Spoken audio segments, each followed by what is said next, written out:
നിഴലിനെ പ്രണയിക്കുക ആഖിറത്തിൽ കഷ്ടപ്പെടുക. യഥാർത്ഥത്തിൽ ഇതാണ് നമ്മുടെ മുമ്പിലുള്ള ചോയ്സ്.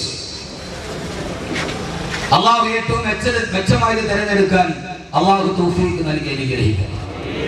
അള്ളാഹു ഏറ്റവും മെച്ചമായത് തിരഞ്ഞെടുക്കാൻ അള്ളാഹു നമുക്ക് തൗഫീഖ് നൽകി അനുഗ്രഹിക്കുമാറാണ്. ആഖിറത്തിനെ സ്നേഹിച്ച ആളുകൾ അവരാണ് ആദരവായ പ്രവാചകൻ നബി മുഹമ്മദ് മുസ്തഫ, ഹബീബായ നബി മുഹമ്മദ് മുസ്തഫ സല്ലല്ലാഹു അലൈഹി വസല്ലമ.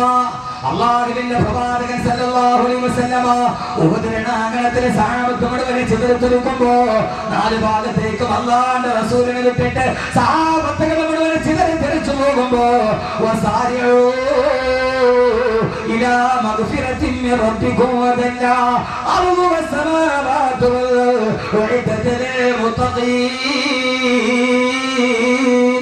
അല്ലാഹുവിന്റെ വിശാലമായ സ്വർഗ്ഗത്തിലേക്ക് ഓടി വരിക, ആകാശഭൂമികളേക്കാൾ വിശാലമായ ദുനിയാവിലേക്ക് നിങ്ങൾ ഓടി വരിക എന്നല്ലാഹുവിന്റെ റസൂലിന്റെ ആയത്ത് ഓതുമ്പോൾ ആ സമയത്താണ് ഉമയ്യ ഇബ്നു ഹമാമ റളിയല്ലാഹു അൻഹു ഒരു ഈത്തപ്പഴം തിന്നുകൊണ്ടിരിക്കുന്നത്.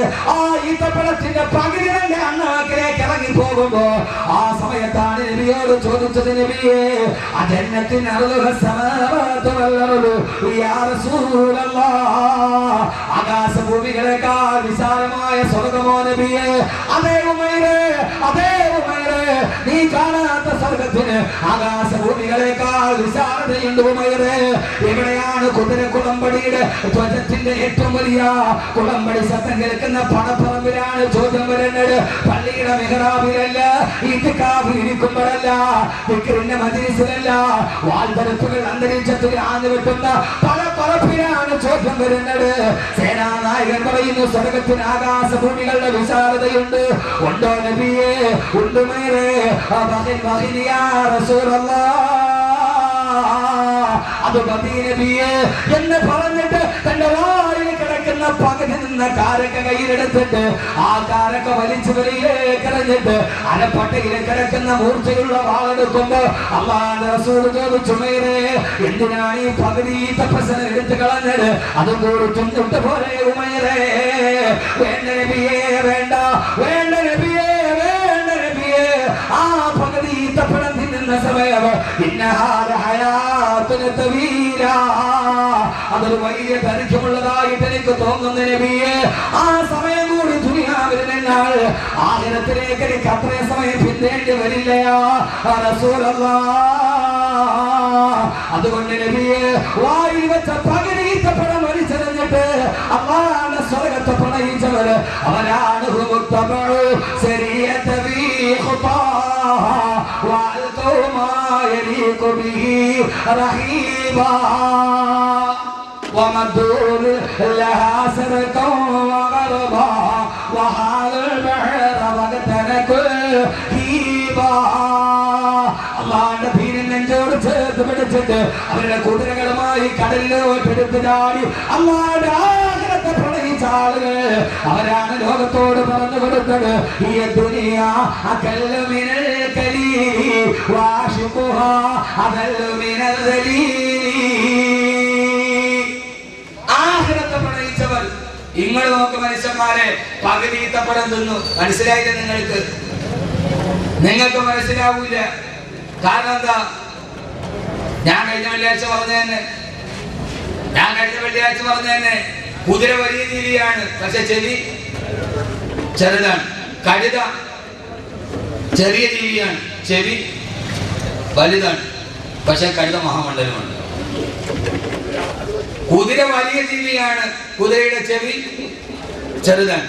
കഴുത കുതിരയെ അപേക്ഷിച്ച് ഇവിടുത്തെ കഴുത വലുതാണ്.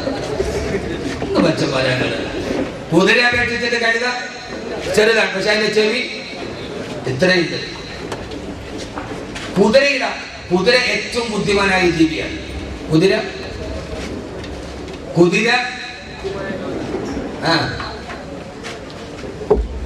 والعاديات ضبحا فالموريات قدحا فالمغيرات صبحا. തന്റെ മാനനെയും പുറത്തു വഹിച്ചുകൊണ്ട് വാതിൽ തലപ്പ് കൂട്ടിപ്പിടിക്കുന്ന യുദ്ധത്തിലേക്ക് പാഞ്ഞു പോകുന്ന കുതിരയെ തന്നെയാണ് സത്യം. ഈ ആയത്തിറങ്ങേണ്ട താമസം ഹബീബായ നബിയോട് സഹാബത്ത് ചോദിച്ചു, യാ റസൂലല്ലാഹ്, കഴുതയെ പിടിച്ചുള്ള സത്യം ചെയ്തില്ല, ആനെ പിടിച്ച് സത്യം ചെയ്തില്ല, എന്താണ് നബിയെ കുതിരയെ പിടിച്ച് സത്യം ചെയ്യാൻ കാരണം എന്താണ്? ഹബീബായ നബി പറഞ്ഞത്, ഖൈറു മഅഖൂദും ബിനവാസിഹിൽ ഖൈറു, കുതിരയുടെ നാസികയിൽ നന്മ കെട്ടിവെച്ചിട്ടുണ്ടെന്ന് ഹബീബായ നബി മുഹമ്മദ് മുസ്തഫ സല്ലല്ലാഹു അലൈഹി വസല്ലം. കുതിര ബുദ്ധിയുള്ളതാണ്. ഈ ചെവിയിലൊരു ചെറിയ സുശീല ഉണ്ടെങ്കിലേ ബ്രെയിൻ വർക്ക് ചെയ്യും. കാരണം കാറ്റ് മെല്ലെ അകത്ത് കയറണം. കാറ്റ് അകത്ത് കയറിയാല് ബുദ്ധി വർക്ക് ചെയ്യും. കുതിര ഭയങ്കര ബുദ്ധിയുള്ള ജീവിയാ. അപ്പൊ അതിന്റെ ചെവി ചെറുതാണ്. കാറ്റൽ അല്പം തട്ടിയാൽ മതി, കുതിരയ്ക്ക് ബ്രെയിൻ വർക്ക് ചെയ്യും. കഴുത വിവരമില്ല, ഇത്രയും വലിയ ചെവിയുണ്ട്, ഓൾ ഇത്രയും വലുതുമാണ്. ഒരു കൊടുങ്കാറ്റ് കയറിയാലും കഴുത വിട്ട് ചിന്തിക്കൂല. നമ്മൾ ഏതാണ്ട് അങ്ങനെയൊക്കെയാ. ഈ കാറ്റ് അടിച്ചു കയറിയാലും എന്താ അങ്ങനെ ആവൊരു സഹോദരങ്ങളെ 2 മണിക്കൂർ കഴിഞ്ഞിട്ട് ഇറങ്ങുമ്പോ എന്തെങ്കിലുമൊക്കെ ഒന്ന് മനസ്സിലാക്കാൻ ശ്രമിക്കണം. അള്ളാഹുനാക്കി തരട്ടെ, അള്ളാഹുനാക്കി തരട്ടെ, അള്ളാഹുനാക്കി തരട്ടെ. എന്റെ പ്രിയപ്പെട്ട സഹോദരങ്ങളെ, ആദരവായ പ്രവാചകൻ നബി മുഹമ്മദ് മുസ്തഫ സല്ലല്ലാഹു അലൈഹി വസല്ലമയുടെ സഹാബത്ത് ഏറ്റവും വലിയ ബുദ്ധിമാന്മാരായിരുന്നു. അതുകൊണ്ടാണ് അവർ നിഴലിനെ വേണ്ട എന്ന് വെച്ചത്. നിഴലിനെ വേണ്ട എന്ന് വെച്ച് അവർ പ്രണയിച്ചില്ല. ബഹുമാനപ്പെട്ട താരിഖ് ഇബ്നു സിയാദ് റളിയല്ലാഹു തആല അൻഹു ജിബ്രാൾട്ടർ കടലിലേക്ക് കടന്ന് കപ്പലിൽ സഹാബത്തുമായി പോയി. നേരെ പോയി ദ്വീപിൽ കയറി. കൂടെ ഉണ്ടായിരുന്ന ആളുകളോട് പറഞ്ഞു, കപ്പല് കരിച്ചു കളഞ്ഞേക്കുക, കപ്പല് കത്തിച്ച് കളഞ്ഞേക്കുക, നടുക്കടലിൽ നിൽക്കുക. കപ്പലെ നങ്കൂര വിട്ടു, ഇറങ്ങിക്കഴിഞ്ഞിട്ട് എന്ന് പറഞ്ഞു, കപ്പല് കത്തിച്ച് കളഞ്ഞേക്കുക. അപ്പൊ ആ സമയത്ത് കൂടെയുള്ള ആളുകൾ ചോദിച്ചു, നടുക്കടലിൽ വന്നിട്ട് കപ്പല് കത്തിച്ച് കളയാനാ? നമ്മൾ എങ്ങനെയാണ് നമ്മുടെ വീട്ടിലേക്ക് മടങ്ങി പോവുക? ഇങ്ങനെയൊക്കെ മറുപടി പറയാൻ കഴിയണമെങ്കിൽ അത് ചില അസാമാന്യ വ്യക്തികൾക്ക് കഴിയൂ, അല്ലാത്ത ആളുകൾക്ക് കഴിയില്ല. എല്ലാ ശൈഖുനാമാർക്കും കഴിയില്ല. അങ്ങനെയൊക്കെ മറുപടി പറയണമെങ്കിൽ എല്ലാ ശൈഖുനാമാർക്കും കഴിയില്ല, ശൈഖുനാർക്കും കഴിയില്ല. എന്തേ ഉള്ളൂ, അതൊക്കെ ചില ആളുകൾക്ക് കഴിയില്ല. എന്റെ പ്രിയപ്പെട്ട സഹോദരങ്ങളെ, താരിഖ് ഇബ്നു സിയാദ് റളിയല്ലാഹു തആല അൻഹു നടുക്കടലിൽ ഒരു ദ്വീപിൽ, വലത്തു ഭാഗത്തും കടല്, ഇടതു ഭാഗത്തും കടല്, മുമ്പിലും കടല്, പുറകിലും കടല്, വന്ന കപ്പല് തീറ്റു. ആ സമയത്ത് അലറിയടിക്കുന്ന തിരമാലകളുടെ നടുവ് താരിഖ് ഇബ്നു സിയാദ് റളിയല്ലാഹു അൻഹുവിനോട് ആളുകൾ ചോദിച്ചു, ഇനി എങ്ങനെയാണ് നമ്മുടെ നാട്ടിലേക്ക് മടങ്ങി പോവുക? എങ്ങനെയാണ് നമ്മുടെ ഭാര്യയെ തിരിച്ചുപോയി കാണാൻ കഴിയുക? എങ്ങനെയാണ് നമ്മുടെ മക്കളുടെ കവടത്തിന് മുത്തം കൊടുക്കാൻ കഴിയുക? താരിഖ് ഇബ്നു സിയാദ് റളിയല്ലാഹു തആല അൻഹു പറഞ്ഞു, അതിന് നമ്മൾ ഇനി എവിടേക്കാ തിരിച്ചു പോകുന്നത്? തിരിച്ചു പോകുന്നവനല്ലേ കപ്പലാവശ്യമുള്ളൂ.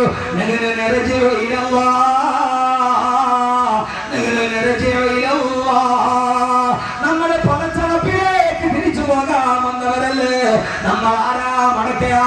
മടക്കയാത്ര ആഗ്രഹിച്ചവരല്ലേ കപ്പലാവശ്യമുള്ളൂ. എന്റെ പ്രിയപ്പെട്ട ചെറുപ്പക്കാരാ, തിരമാലകളുടെ നടുവിൽ പോയിട്ട് ആ തിരമാലകളുടെ നടുവിൽ ഒറ്റപ്പെട്ട ദ്വീപിൽ വെച്ച് കടന്നു വന്ന വാഹനം കത്തിച്ചു കളയാൻ ലോകത്തേടെങ്കിലും ഒരു മനുഷ്യന് കിടന്നിട്ടുണ്ടെങ്കിൽ അവൻ നിഴലിനോട് യുദ്ധം ചെയ്തവനല്ല, അവൻ ഈ നിഴലിനെ പ്രണയിച്ചവനല്ല. ഇനി എവിടേക്കാ പോകേണ്ടതെന്നറിയോ? ഈ കടലിടുക്കിൽ കിടന്ന് മരിച്ചിട്ട് പണച്ചറപ്പിന്റെ സ്വർഗത്തിലോട്ട് കടന്നു പോകണം. അതിനാണ് നമ്മൾ വന്നതെന്ന് പറഞ്ഞു ബഹുമാനപ്പെട്ട താരിഖ് ഇബ്നു സിയാദ് റളിയല്ലാഹു അൻഹു. എന്റെ പ്രിയപ്പെട്ട സഹോദരങ്ങളെ, ഞാനിപ്പോ പറയുന്ന നിഴലിനെ പ്രണയിച്ചവരാണ്. അങ്ങനെ ആവരുത്. ഒരു 4 ഗുണം നമുക്ക് വേണം. അത് പറഞ്ഞ ഇൻഷാ അല്ലാഹ് വന്നു തീരും.